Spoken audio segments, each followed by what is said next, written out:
Well, it's one of our favorite annual events for good reason. If you see this on your screen, you'll know why. This is for an amazing cause, too. Harbor House of Central Florida is known for providing shelter and resources to domestic violence survivors, and that includes our pets. Yes, and before the Pause for Peace walk next week, News 6 and Harbor House are getting results today. Joining us now, Michelle Sperzel, CEO of Harbor House. So good to see you this morning. So great to see both of you. You said this is your favorite event. Why is that? It is. Because I'm just such an animal lover, and it's one of those times where I get to go out and meet a lot of our different supporters and their pets. And so, I mean, I come home and my dogs hate me because I smell like so many other animals. Where have you been? Yeah, it's one of those moments.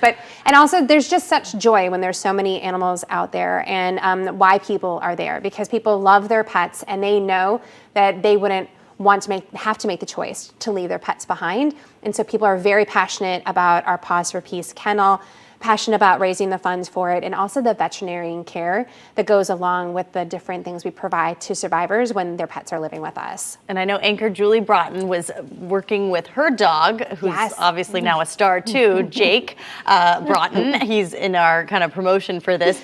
But you have News 6 talent there every year. We saw Ginger Gadsden in the video beforehand with, you know, a cool outfit on. Every year's a theme and something to look forward to. So what do we have looking forward to this year? So this year is the art of barking, and so we're asking different people when they're bringing their pets out to come in some sort of an art theme.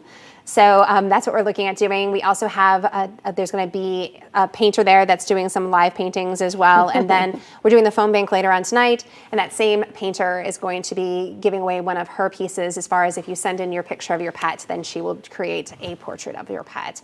And so that's the theme this year. And also it's fantastic. I was very jealous of her pictures of Jake and Julie. I was like, how do you look so good? They're gorgeous. Amazing. They're just amazing. And so it's just, like I said, a fun event that's raising money for a really important program that we have at the shelter. And let's talk some more about that, Michelle, because people might be thinking, oh, you know, we love our pets and we, you know, they're comforting to us, but this becomes a major crisis for those in a domestic situation where they are faced with the choice of leaving, but being afraid to leave because they may not be able to take the animal and staying because of reasons like that. Absolutely. And what it is that we want to do our best to remove as many barriers of someone coming into our emergency shelter.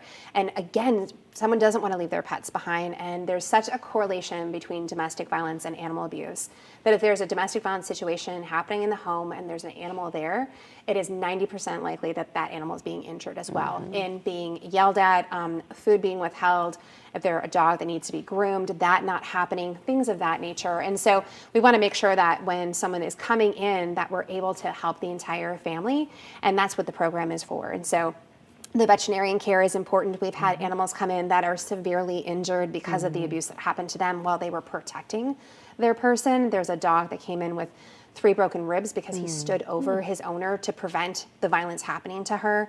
There was another cat that came in, and this was horrible, with 3rd-degree burns because the abuser held a curling iron to him. So those are the different things that we want to make sure that we're protecting and helping the pets, as well as making sure we're providing a safe shelter for the survivor. And they also know that that's one thing that they have with them, that unconditional love. They're able to spend a lot of time with their pets and take care of them.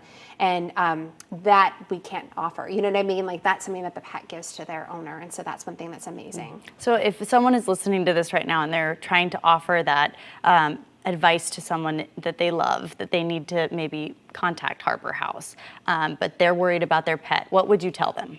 I would say give us a call, and then we will be able to have a conversation with you, be able to safety plan with you over the phone as far as being able to leave with your pet and the different things that you need to be able to bring with. Because one thing we do with the safety planning is making sure that you bring in some of your vet records to show that you are the main owner of that pet, to make sure that the abuser doesn't have any claim saying that you stole their Boston Terrier, or that you stole, you know, their dog that they were utilizing for something. So that's a big part of making sure that you're able to do that in safety plan. So tonight, the phone bank, how can people, you know, support Harbor House and the kennel, and you know, how are the funds used? Because we know our pets get expensive. Yes, and so the main use of the funds that we have coming in is to run the program itself. And so the money that we're going to be raising at the phone bank and at the event goes towards the salary of the pet advocate that's going to be running the program, in addition to making sure that we have all the different operational pieces. But I think the number one is Marvin's Fund, and that's the veterinarian care that we use for both preventative and also reactive. And so that's what we utilize if a dog comes in and needs to be vaccinated, a dog that comes in that needs to be injured, a cat that needs to have the same types of services. And so we utilize that the most. And with the pandemic, we expanded it. And it's not just the pets that are living on campus with us. We expanded it to anybody who's utilizing Harbor House services that have pets that don't have the means to be able to get their pet into veterinarian care. So when we did that, we ended up helping a lot more pets that are with their people. I love hearing that. And I'm not going to be able to attend Pause for Peace with my dog Rory this year because, of course, I have to go to a wedding. All the weddings of 2022. Yes, kind of catch up. I'm so sad, but I can help donate to this phone bank tonight, and that is also helping Harbor House. It's absolutely helping Harbor House. And then for any donation that's at $25, we're going to be entering you into that contest to be able to win a special portrait of your pet. So then you can get a portrait of Rory if you Rory get chosen. deserves it, you know? He needs any attention he can get right now. That's sweet. He's a brother to a toddler, so it's tough for him. All right, Michelle, thank you so much for everything that you do. Thank you very much. It's wonderful to be here and see you all in person again. So thank you. Welcome back. And we'll see you later tonight and this weekend. Yes, absolutely. Thank you. All right.